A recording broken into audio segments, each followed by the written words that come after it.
It's 5 o'clock in Pirate Country, and it's time to get pumped up with the P-Man. Hit the door and hit the road. 94.3 The Game is going to get you home, and the P-Man's not holding back. Yes! Yes! Pirates win! Pirates win! Bring on the Patrick Johnson Show on 94.3 The Game. Holy mackerel! Oh, my goodness! The flagship station of the ECU Pirates. Okay, we greet you with news that is just hitting us here for breaking news. Everyone, a little breaking news for you. Andrew Wilson-Lamp, Pirate Corner, is reportedly entering the transfer portal, according to Hoist the Colors and Stephen Igo. Also, Rajay Harris to sign autographs ahead of the men's basketball game on Sunday at Williams Arena, Minges Coliseum. The Pirates are going to be on ESPN2 at 1 o'clock on Sunday, taking on Florida Atlantic. And from 11:45 to 12:45, Sean McGlowhorn, specially FDR, and ECU Sports Properties are sponsoring the Military Bowl MVP Rajay Harris with a fan meet and greet and signing. They'll give you a commemorative photo of the great touchdown run that Rajay had, the 86-yarder against NC State. And he will autograph that for you. So some news involving the Pirates coming up. Linda Hartzell's going to be with us, commissioner for Region 10, with the decision that JUCOs will not have 2 years count against their college eligibility. We'll ask him what that means. So that is coming up and a lot more. We start things, though, as we are on during the football season and the 4 o'clock hour to yield to the Logan show, the Logan Zone, and Coach Steve Logan at 5 o'clock. Coach joins us here, playing hurt. It's a supersized edition of the Logan Zone today, as Coach is going to have Stephen Igo with him on there, and they're going to be talking about a lot of things. So, Coach, Happy New Year to you. Hope it was a good Christmas, and welcome aboard. I appreciate you doing this playing hurt, as it were. Well, I'm going to suck it up and get her done. You know, this is my annual bout of bronchitis. So I'm doped to the max. I would not pass a drug test right now. If you had to test for drugs to do the radio, I would fail it. They would kick me right out of the radio land. I promise you that. Well, no, look, Coach, and this isn't my scene, but I can tell you this. There was a time, you had to have some drugs in your system to be on the radio at a time. Well, there was a whole culture when it was smoke some dope and get on the radio, and here we go. You'd play Inagata DeVita, so you could take a smoke break. That's what would happen there. Yeah. All right, Coach. A lot of people are griping and moaning about the playoff. What has stood out to you, and do you think it's a format that has worked? It almost worked, and the big flaw that became apparent to everybody was the pre-seeding that they did, and it became apparent very quickly that Ohio State and Oregon shouldn't have played last night, for instance. And if it had, and I think they're already talking about this, and I'm 100% sure that next year they're going to make it to where you get your final 12. And then at that point, they're going to reseed everybody and do it properly to where, for instance, Oregon should have had an easier path to the finals, like any tournament is always set up. And but as it ended up, Boise had a first-round bye, and they should not have. I mean, they just shouldn't have. Their strength of schedule tells you everything you need to know. And I'm not denigrating what they did. They're a good football team, and they earned what they got. But they were overvalued coming in. So I think next year they'll get the seeding right, and I think moving forward, it's a good thing. At least you got to win it on the field, and this is the closest thing we've had to it. So I'm a fan of it. Coach, when you look at the game yesterday that went on between Texas and Arizona State. A lot of people might have said the same thing about Arizona State, and they made an incredible accounting for themselves. It was a great game, went to double overtime, and obviously Texas with 4th down and 13. What a gutsy play call and what great execution to pick up the blitz that Ewers with the touchdown pass that essentially sent it to overtime. Then he throws for the game-winning touchdown in the second overtime. But boy, what an interesting game that was. What stands out to you about Texas right now? The thing that stands out to me about Texas, and it has all year long, is that they look good, they play good, but they just rarely do they put anybody away. And I can't put my finger on it. I did see something statistically that they are not and have not been all year long a good red zone offense. And maybe that's what it is I'm speaking to, but I don't have the true numbers on that. But again, Texas looks good and they play well and they're well coached, but they just, I don't know, they don't have a strong finish factor, I guess is what I see, that if you wanted to be really critical. But, they're certainly capable of winning the whole thing. There's no doubt about it. Did the best thing that happened to Ohio State is maybe the loss to Michigan? Well, you can say that only because of the way things have turned out. But I'll tell you, that Michigan game was such an odd event. Everything about it was odd.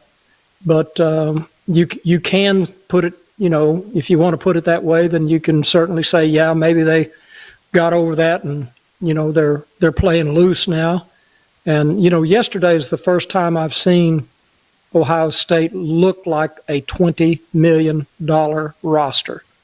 I mean, they were for real. But now, Oregon's got a $20 million locker room too. So let's, right. Don't forget that. They certainly have that. But Ohio State yesterday was, they were hitting on all cylinders. That's about as good as I've seen any college football team look all year long right there.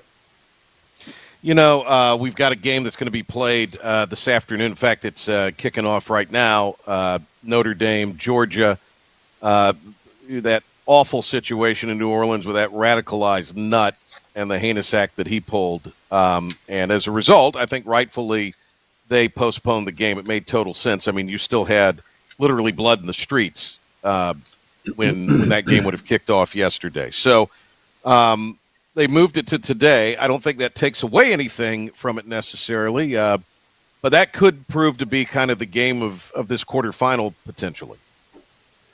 Well, when I saw the bracket early on, I said there are a couple of things. This is the first time I've seen Notre Dame really look like a real deal football team. Most of the time, Notre Dame is overvalued. They're inflated because the networks need that brand name for the bowl game or the playoff or whatever the case may be. They've been overvalued historically down through the years. I'm talking about the last 20 years. And they've been given, too much credibility. But this year, Notre Dame is for real. That's a real football team, good football team. And when I saw this seeding that we were talking about just a minute ago, how it wasn't done properly, I picked Notre Dame to win this whole thing. You did. I did. Right here on this show. Yeah. Well, there you go. See, I can't even remember what I had for breakfast, and you're remembering a week ago. So anyway, I really do. And, of course, Penn State could certainly beat them. I mean, it's going to be a knockdown drag-out. But, I'm sitting here looking that, Notre Dame's got Georgia, who's got a backup quarterback, which gets to a Logan zone principle. Remember this. Uh-huh. Your football team, no matter what team you have, your football team is only as good as your backup quarterback. That's something I preach to our coaching staff. It's something that I preached my entire career. And I believe that. I truly believe that, because somewhere along the line, that backup quarterback's got to go in and do something to help you win a football game. Now, that young man from Georgia went in and kind of got him out of that last football game. It wasn't pretty, but it was functional. But now he's going to start a game, and it's going to be against one of the best defenses that he's seen. And we're going to find out really how good Georgia's football team is.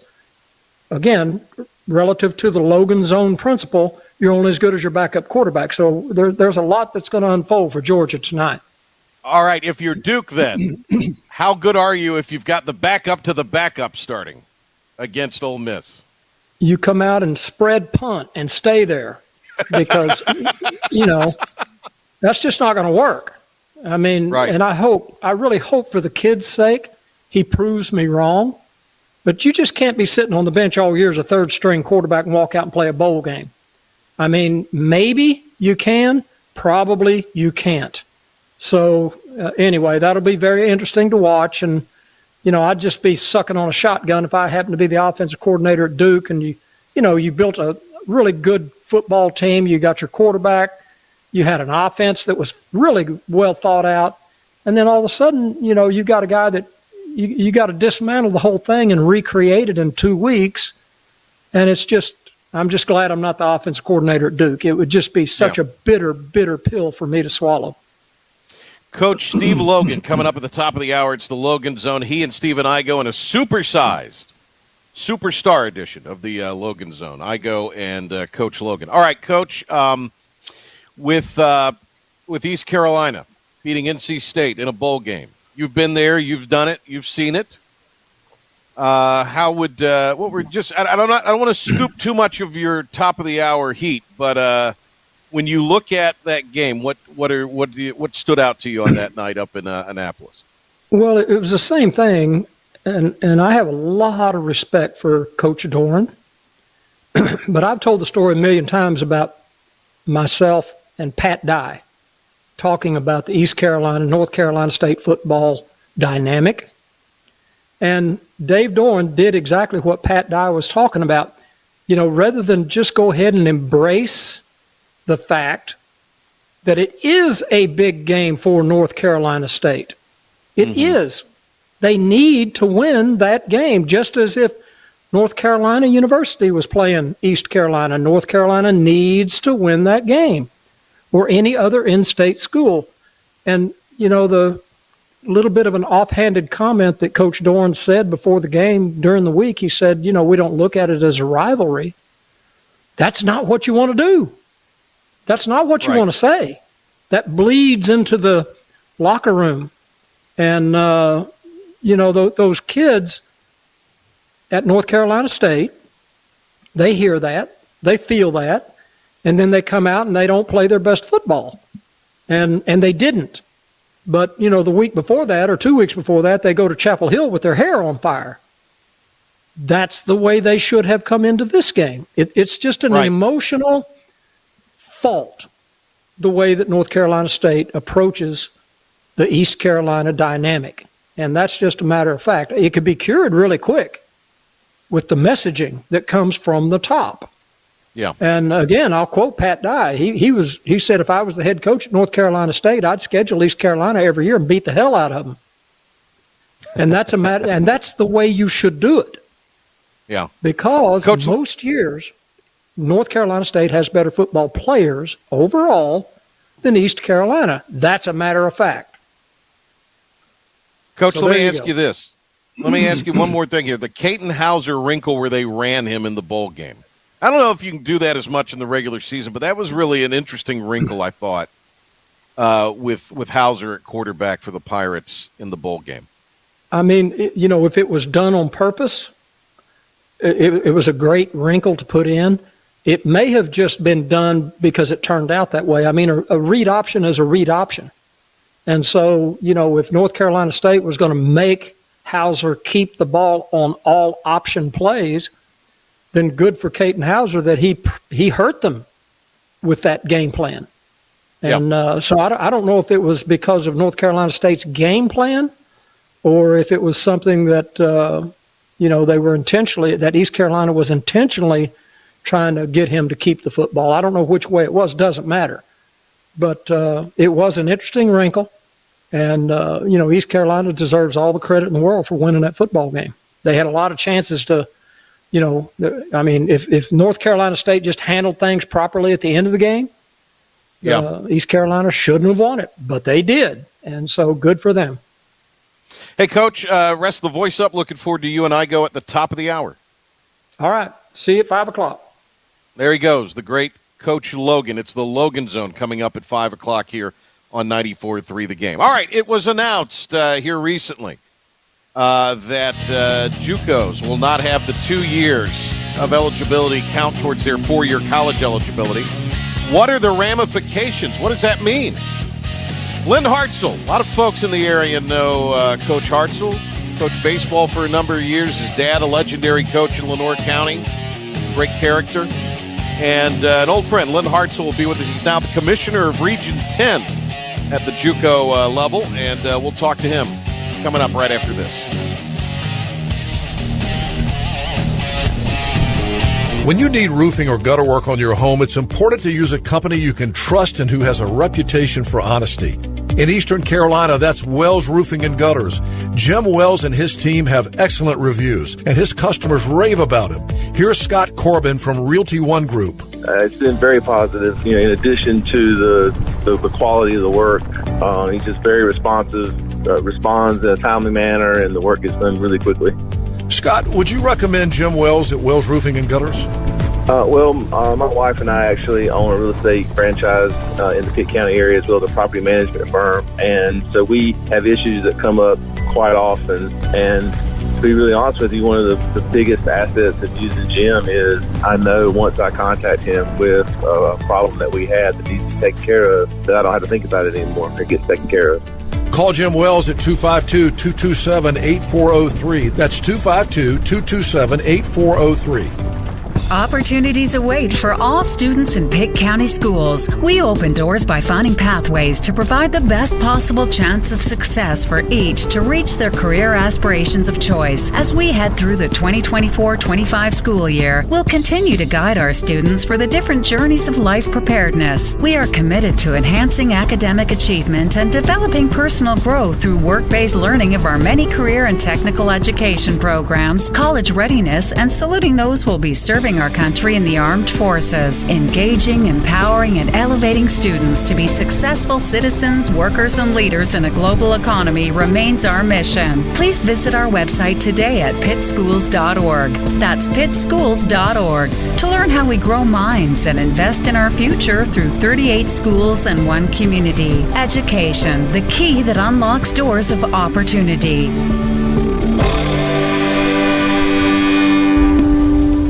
Here's a hint. At U.S. Cellular, you can get 4 free phones and 4 lines for $90 a month, so you can give your family the gift of connection. How about the gift of good-smelling soap? They buy their own soap. They want 4 free phones. Maybe I'll get 4 free phones. 4 free phones. Get 4 free phones and 4 lines for $90 a month. U.S. Cellular. Built for us. Terms apply. Visit uscellular.com for details. In this new world of having everything delivered to your home or office, why wouldn't you start using Cellular Warehouse for all your cellular deliveries? Toby Williams and his team are in the business of delivering phones and tablets every day to customers, which enables you to take the hassle out of visiting a store. The best thing about this great service is that it's free. Call Toby Williams today at 252-799-7051. That's 252-799-7051. And let his team make your wireless experience fast and easy. Cellular Warehouse, your local U.S. Cellular authorized agent. We are Riding shotgun with you on the drive home. It's showtime. This is the Patrick Johnson Show on 94.3 The Game.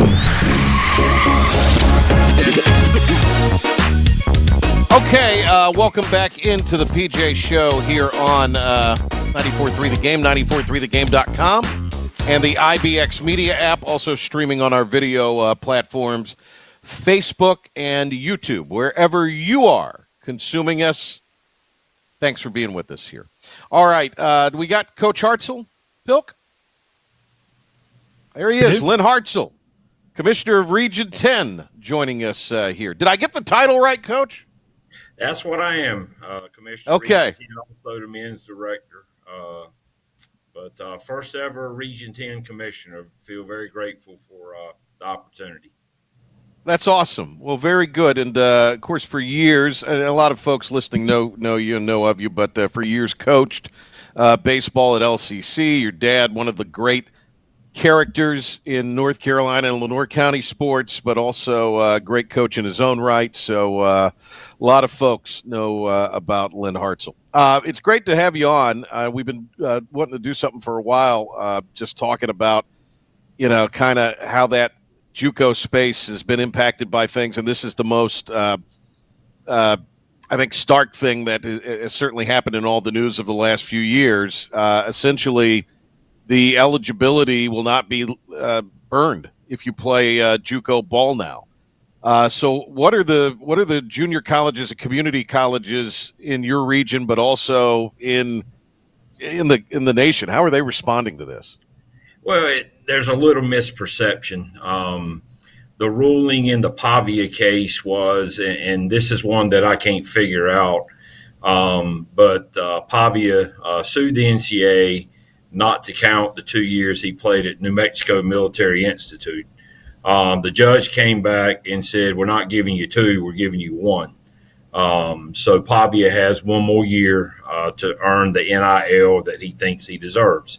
The NCAA came back, and this is another misperception by a lot of people, thinking that, hey, go to a junior college, you don't use any eligibility, and that's not the case right now, today. It could change tomorrow. But today, the NCAA said that if you played a year of NJCAA or NAIA athletics and you exhaust your NCAA eligibility this year, then you're granted another year. So this is not carte blanche. Anybody that played junior college, you're not using eligibility. It's only for this year's NCAA student athletes who have played at an NJCAA school or NAIA school in the past, and they exhaust their eligibility this year. But yeah, I can't. Hey, I'm telling you what today. I can't tell you tomorrow. What is the downside, if any, for junior college athletics? Well, obviously, we got a better chance of having better student athletes. Yeah. Academically and athletically. In the NJCAA, though, kind of like we've seen in the NCAA, it's going to make the haves more havier and the have-nots more have-notier. Not that those are words, but we do have a few schools across the country who have gotten into the NIL thing. Most can't. That's the bottom line. Most are doing everything they can to put a uniform on a student athlete and get them to the game, be it home or away. A prime example of that was Brunswick Community College from Region 10 played for the D2 Baseball National Championship in 24 this past year. They were playing LSU Eunice, and the fine citizens of Louisiana are building Eunice a $10 million baseball stadium, and Brunswick might still be paying for their trip. I don't know, but it took them a long. So, there's a lot of variation in junior college. Right. But if this does come to pass for future, it can make the haves, really bring in top quality student athletes. Region 10 commissioner for the NCJCAA. Did I get it right? NJCAA. NJCAA. Cy Seymour's gonna wrap my knuckles. He's gonna make you pay for that. He will. He will make me pay for that one. So would it be wise for, even schools like Pitt, Lenore, in your region that have basketball to maybe try to strike a deal, if you will, with any of these other? So instead of a guy going to prep out of high school, let's say, and get that seasoning, which I guess they still could, theoretically down the road, if this goes how we think it'll go, likely, you could have guys that would come into your program for a year or two, and get that seasoning before they would go on maybe to a D1 institution. And I know you probably can't tell, but I'm in an away game right now. I'm up at an office at Brinkley Gym at Davis and Davy, covering a basketball tournament that's getting ready to start. We've got 3 top 20 NJCAA Division II schools playing in a basketball tournament up here. So decided to hit the road and check it out. But, I can't foresee what's to come because there have things been passed in court that I would have never imagined. But, if you're not going to use any eligibility, especially, young men who mature later, why not go to a 2-year school? Right. Even if you're only going to burn 1 year, why not go to a 2-year school? So athletically, academically, we could be bringing in a different brand of student athlete that will make our product better as well. But that remains to be seen. Like I said earlier, I can only tell you today what has been passed. What's happening? Yeah. Yeah. What do you think that, I mean, would this need to be, as far as what may or may not happen in the future, does that have to be student athlete driven? And I know, we're not lawyers and we're not playing them on the radio, but does this ruling perhaps carry on to be interpreted beyond this particular case, this particular year, or would student athletes, like in the case of Pavia, have to, and like in the case of a lot of these things, with ex-student athletes or current student, they'd have to be the ones driving it? Well, what I've found out is never say never. And I've also said, Patrick, if you've got any NCAA eligibility left, get on an NCAA roster, sue the NCAA, you're going to win. I don't care how outlandish it is, you're going to win. I've told people that, I don't care what sport you play, if it were pitchers in baseball and softball suing the NCAA, they're throwing no-hitters, man, right and left. So I hate to conjecture down the road this is what's going to happen. I can only speak for now, but there's been a lot of it troubles me that non-sports people are now making decisions for sports, and that's what's happening in the courts. The NIL, I've always said coaches making more money than the dean or chancellor. We might be heading down a wrong road. I mean, now we've got players making 10, 15 times as much as the chancellor or president. So I don't know where we are. Lynn Hartzell's commissioner of Region 10, and that is where Pitt Community College plays and similar community colleges around this part of the world. I think you'll always advocate, I would always advocate for athletics at any institution because I think it's an important thing. Pitt, within the last 10 or 15 years, kind of reinstituted basketball. They've always had a great baseball program with Tommy Eason over there. When you look at, the possibility of a place like Craven, since we talked about Cy Seymour, might this present an opportunity for them to, if there's any, and I'm not saying there's an appetite for it, but if there were an appetite to resurrect athletics there, we'd get Cy out of retirement and have him coach a season maybe and do that. But in all seriousness, do you see this maybe something? Because, I mean, we're seeing a lot of institutions, at the 4-year level, make the jump to FBS, for example, or we're going to add football, we're going to add this sport or that sport. Do you see that maybe something like this might, spur some community colleges in the region to maybe revisit athletics? Yeah, we have growth. We're bringing in 4 schools next year. Oh, wow. Forsyth Tech Community College in Winston-Salem, Robinson in Lumberton, Tidewater Community College, who was a member before. And believe it or not, Carteret Community College is going to throw their name in the hat. So, oh, wow. That's awesome. We've got 37 schools in 3 states that I answer to. You hear rumors about other schools looking at starting it up for the first time or starting it back. But, what schools have to realize that, you're not day trading with athletics. Don't go for a year or two and then go, well, this isn't what we thought, we're out. It's a long-term investment in your school and into your community as well. We had our schools do economic impacts this past year.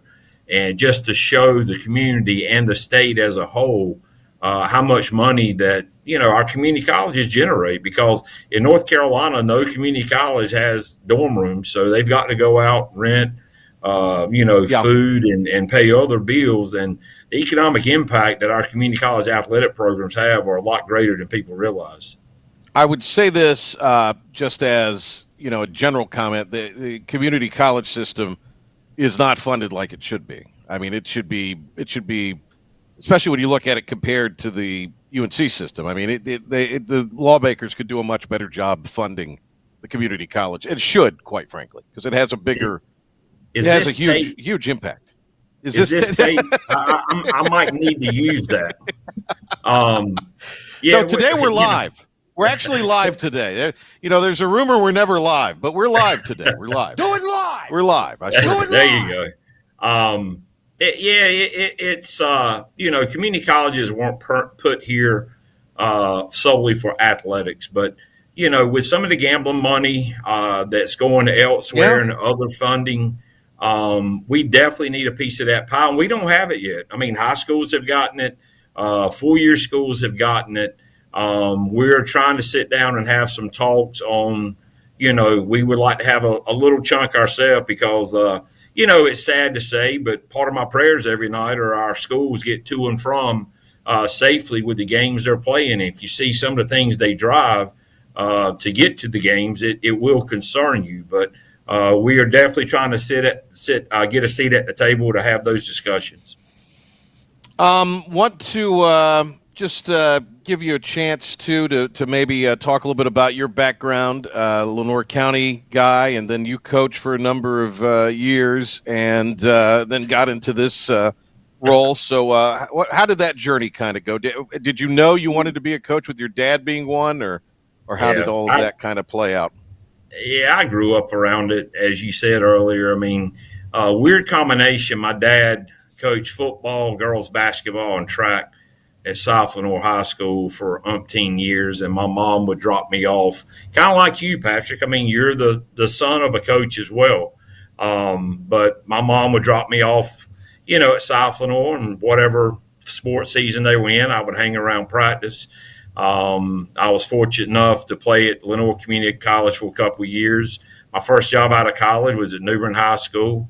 Left there, had the opportunity, and was a head baseball coach at the age of 23 at New Bern High School, which was pretty young. Got an opportunity to go to East Carolina Graduate School, be an assistant to Coach O. Then left there, went to Radford University as an assistant for one season, then fortunate enough to come back to Lenoir County and be the head baseball coach at Lenoir Community College for 10 years. Then I took the AD position over, and that's when I started getting into athletic administration. So, once you're coaching, you still got that competitive itch, but it's an administrative competitive itch that I have now. But it's been a great ride. I wouldn't trade it for the world. And, I've always told people that there's a reason 2-year athletics are still around. It's because they're needed. We fill a gap in society that helps propel young women and men on to the next phase of their life. And for the money, I think we do a great job. Yeah.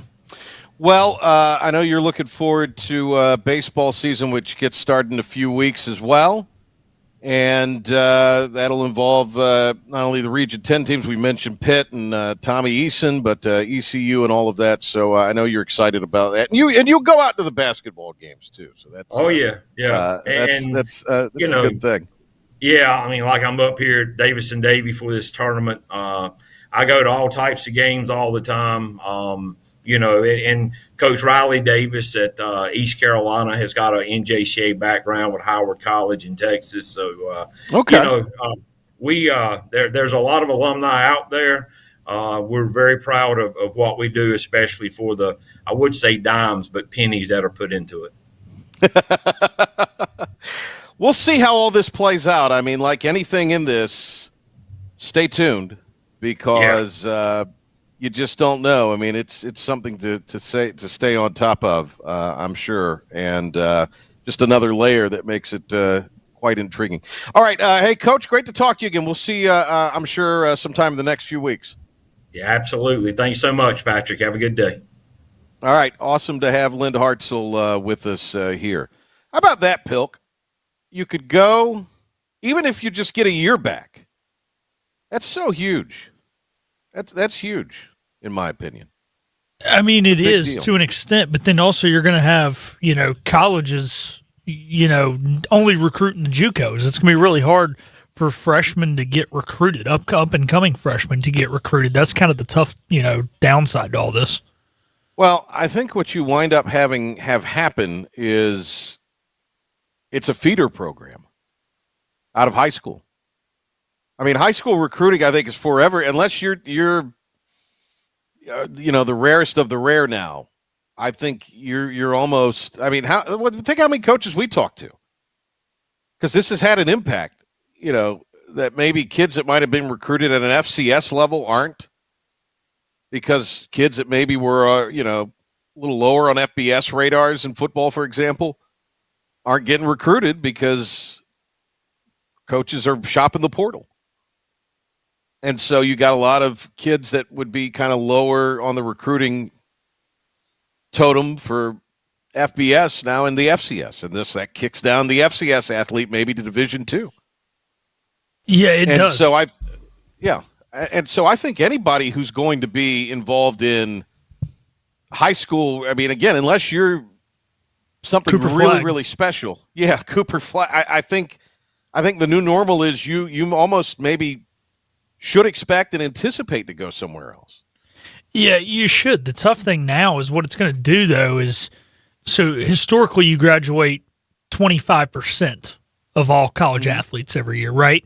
Well, now it's going to knock it down to where you're only graduating 20. Now, there are some sports where there's going to be more scholarships. This could even out, but what it's going to do is it's going to allow less opportunities for kids to play college athletics. We saw it with that COVID year when you went a whole year without graduating a group of kids, and that senior class that came out of high school that year didn't really get recruited. They all kind of got hosed because so few kids graduated because of the extra year of eligibility. And now it's something we're seeing everywhere with the extra years of eligibility being granted. That's allowing teams to recruit the portal as opposed to recruiting high school kids. So, it's cool they're going to get the extra years, but then it's tough just because less, young student athletes will have opportunities to play college athletics. All right. Tell you what, Pilk, let's grab a break. We'll come back, and Pilk will do an update for us, and then we'll come back and wrap the show up and get you ready for the supersized edition of the Logan Zone today with Stephen Igo from Hoist the Colors and Coach Logan. A timeout, and when we return, the ref, Philip Pilkington, with a 2-minute drill, sports flash update, and Pirate Report. I'm with Bill Jenkins and Tari Alford from Town Insurance and Benefits. Town is now ranked as a top bank-owned insurance agency in the country. Tari, tell me your role. I'm originally from Tarboro, and I've had the pleasure of assisting business owners, HR professionals, as well as individuals with employee benefits and life insurance for over 20 years. And Bill, you've been our health insurance agent for years. Certainly proud to be your agent and part of what is now Town Insurance and Benefits for nearly 30 years, working with businesses as their trusted advisor. Tell us how businesses would benefit from having Town handle their employee benefits package. With a combined 50 years of experience, Bill and I work together with our account management team to improve client service needs through technology and personal interaction. We provide a complete analysis of an existing employee benefits package, offering recommendations with cost-saving strategies, as well as providing Employee Navigator, a benefits administration system. To have Town provide an analysis for your business, contact Bill and Tari at 252-756-8300. And remember, the best time is now to come to Town. If you need gravel for your driveway, parking lot, or any commercial or residential setting, you need to call AA Hauling. DR Alleygood and AA Hauling get rave reviews all over eastern North Carolina. Jessica Swain wanted AA Hauling to do some work at her home. Basically created a driveway to my farm, to a new house that we were putting up, and had to basically start from scratch. Went over 800 foot straight back, building me a brand new driveway to get to my new property. They did a wonderful job. Tell us who you would recommend for any driveway or gravel work at your home or business. Definitely DR Alleygood from AA Hauling, because he guarantees his work and he has no issues coming back to repair anything. AA Hauling offers customizable borders in all shapes and sizes that'll add value to any home or commercial lot. For a free on-site estimate, call DR Alleygood at 252-946-1227. How would you like to go on a 5-star vacation for just $99? We're talking about the quality of a Westgate resort for $99. Not for one night, but for 3 fantastic nights at one of their luxurious destinations across the United States. And you'll even get a free $100 Visa gift card just for making a reservation. We've got some of the choicest destinations that you'll love in the United States that you can choose from for just $99 for a 3-night stay. Take your family, take a special loved one, but get away. Go on vacation with Westgate Resorts. Call now to make a reservation for just $99 and you get a free $100 Visa gift card. Call Westgate right now and book your vacation. Here's the number. 800-380-7424. 800-380-7424. 800-380-7424. That's 800-380-7424. Philip Pilkington here with your 94.3 The Game Sports Flash update and Pirate Report. Right now, one news out of Pirate Athletics today, Andrew Wilson-Lamp has entered the transfer portal, making that Pirate defensive back room getting even smaller. Staying in college football right now, All-State Sugar Bowl going on, final quarterfinal game of the college football playoffs. Still scoreless in this one. Late in the first quarter, Trevor Etienne just fumbled the ball at the 19-yard line as the Dogs were looking like they were about to get on the board. The Fighting Irish recovered and will take over 1st and 10 at their own 15. Looking elsewhere in sports right now, the Pro Bowl rosters have been announced. Only Panther to make it off the jump is J.C. Horn. However, there are 3 alternates: punter Johnny Hecker, running back Chuba Hubbard, and offensive guard Robert Hunt. And some other sports going on around the country today. Canes will be in action tonight down in Florida as they take on the Panthers. They will look to try and build off a loss last time out to Columbus on New Year's Eve night. That'll do it for your 94.3 The Game Sports Flash update and Pirate Report. We're going to take our final timeout here on the Patrick Johnston Show, and we'll be back to wrap it up right after this. You've heard the testimonials of customers from Wells Roofing and Gutters, but you may not know how Jim Wells and his team give back to the community. Recently, Wells Roofing and Gutters had a special Veterans giveaway, and they donated new gutters and labor for the winner, who was Greenville's Tom Quigley, who is a veteran. My experience with Jim Wells, he was actually running for the 4th of July Veterans Day special where he wanted to gift a set of gutters for a veteran. His crew came out, and it was probably the most professional crew I've ever seen in my life, and they took care of everything. I mean, attention to detail was unreal. Contact Jim Wells today at 252-227-8403. That's 252-227-8403. I would just say that he was a straight-up, hard-working, honest person who stands behind what he says he's going to do. And in today's world, that's more important to me than anything else, a man who gives you his word and sticks to it. Opportunities await for all students in Pitt County schools. We open doors by finding pathways to provide the best possible chance of success for each to reach their career aspirations of choice. As we head through the 2024-25 school year, we'll continue to guide our students for the different journeys of life preparedness. We are committed to enhancing academic achievement and developing personal growth through work-based learning of our many career and technical education programs, college readiness, and saluting those who will be serving our country in the armed forces. Engaging, empowering, and elevating students to be successful citizens, workers, and leaders in a global economy remains our mission. Please visit our website today at pittschools.org.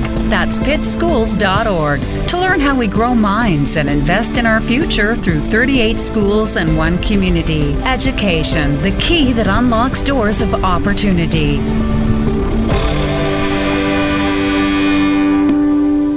Here's a hint. At US Cellular, you can get 4 free phones and 4 lines for $90 a month, so you can give your family the gift of connection. How about the gift of good-smelling soap? They buy their own soap. They want 4 free phones. Maybe I'll get 4 free phones. 4 free phones. Get 4 free phones and 4 lines for $90 a month. US Cellular. Built for us. Terms apply. Visit uscellular.com for details. In this new world of having everything delivered to your home or office, why wouldn't you start using Cellular Warehouse for all your cellular deliveries? Toby Williams and his team are in the business of delivering phones and tablets every day to customers, which enables you to take the hassle out of visiting a store. The best thing about this great service is that it's free. Call Toby Williams today at 252-799-7051. That's 252-799-7051. And let his team make your wireless experience fast and easy. Cellular Warehouse, your local U.S. Cellular authorized agent. And now, the stunning conclusion of the show. It's the P-Man here on 94.3 The Game.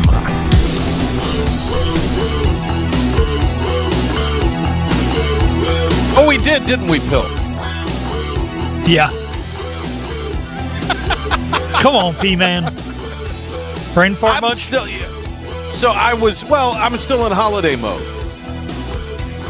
Like, to me, we should have done the 23rd and the 27th and then just taken this week off. Fair enough. To me, that's what we should have done. I mean, I'm happy to be here. Don't get me wrong. I'm grateful we're here. But I this week for me has been the brain fog week. Not so much last week. That's understandable. We'll I put guess that one in because next I knew year. we had a bowl game. Yeah. You know, and so I kind of knew. But last week I felt a little sharper last week. Today, I'm in a holiday malaise today. I'm not going to lie to you. The good thing is we're on the deuce on Sunday. Do you get Sunday off?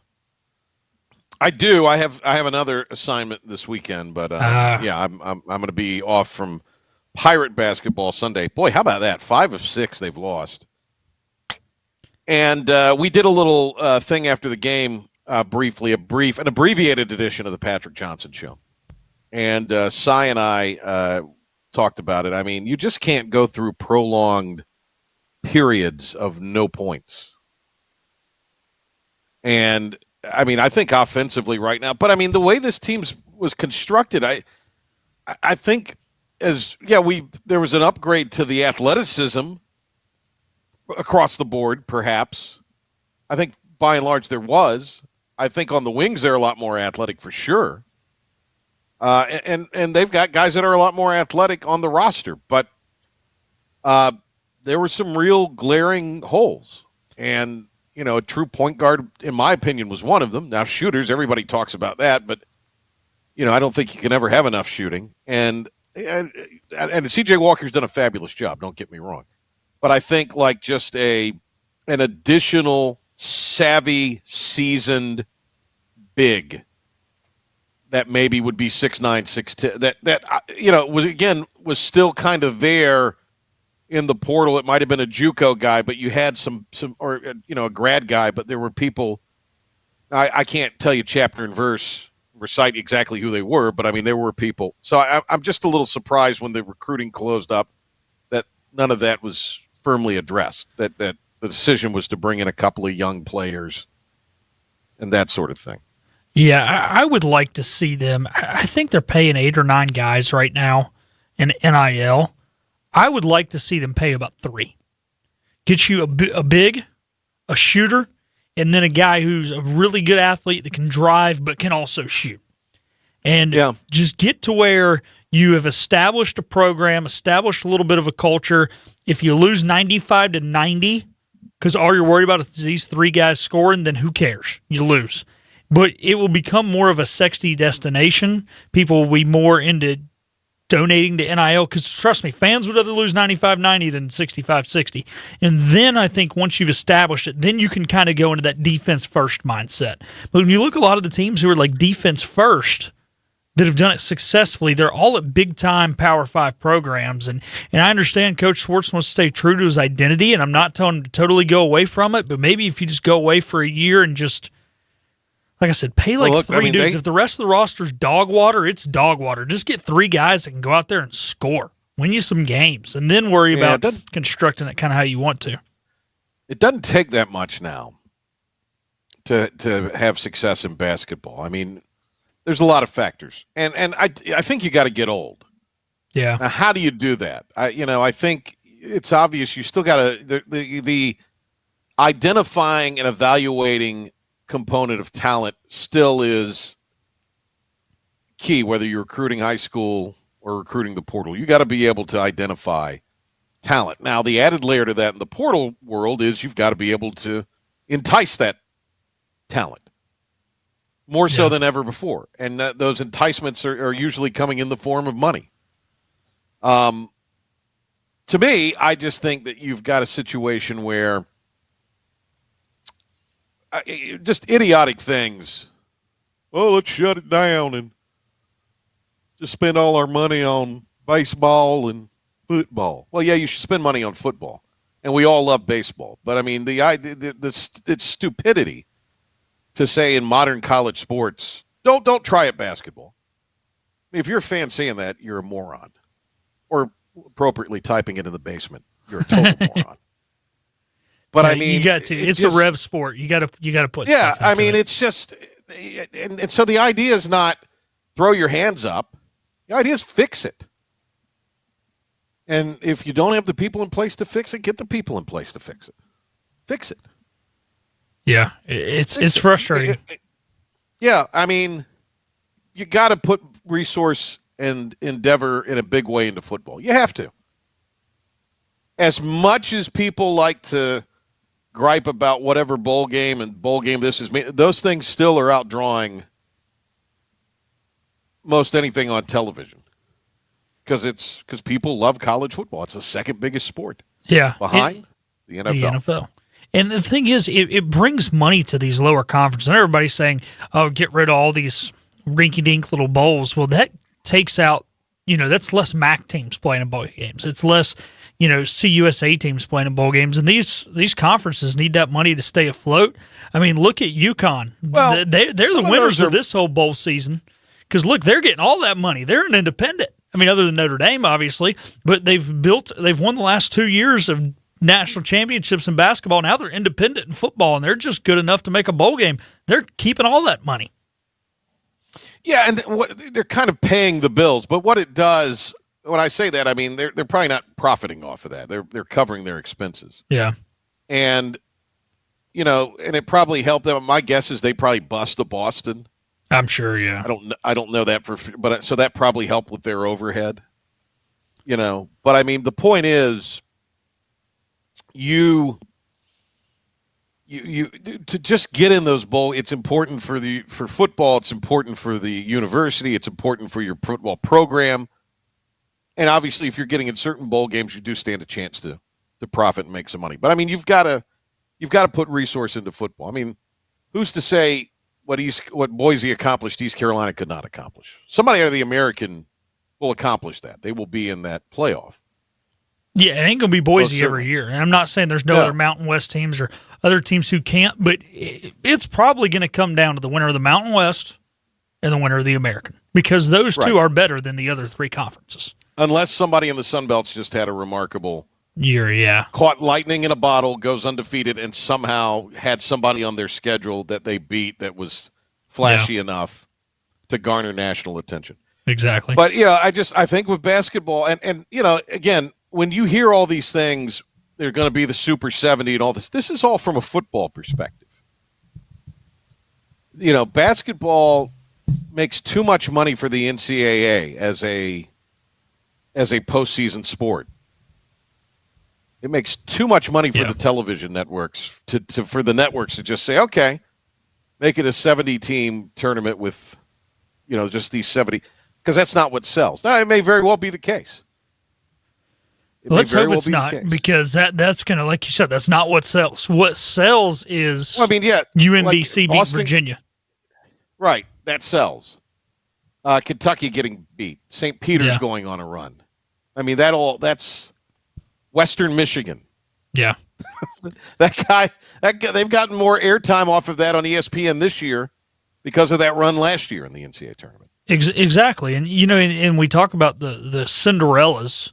And those are cool, but even the teams that are just low seeds that find their way into the Final Four. I mean, think of VCU going first four to Final Four, even UCLA, despite being a blue blood, going first four to Final Four. And then the FAU team from a few years ago is an 8 seed who you're going, they're going to get bounced second weekend. They're a solid second game, in the first weekend. They're a solid basketball team. And then you blink and they're in the Final Four. And you don't have FAU going to the Final Four if the lowest budget team in this whole thing is Missouri.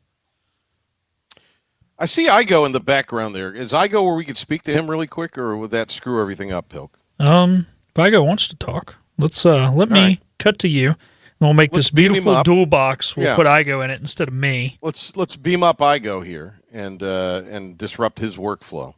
Sorry, the supersized edition of the Logan Zone is coming up with Stephen Igo. Wow.